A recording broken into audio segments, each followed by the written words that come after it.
নমস্কার, আমি শিবপ্রসাদ হালদার। আজ আমার স্বরচিত কবিতা আমাকে ডাকে।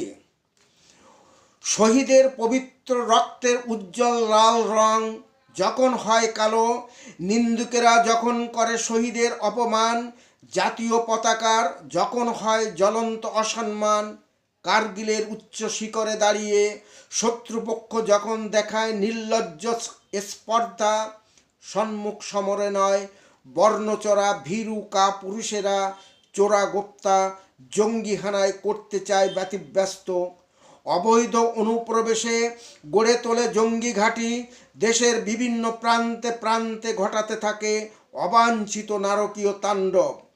তারপরেও মাতৃভূমির সার্বভৌমত্বে যখন জাগায় কৌতূহল, তখন বদ্ধ ঘরে আমি পাই প্রচণ্ড যন্ত্রণা।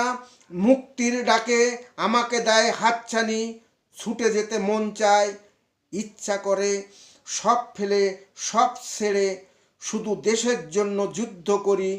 বারে বারে মনে বাঁচতে থাকে আমার এই দেশেতে জন্ম, যেন এই দেশেতেই মরি।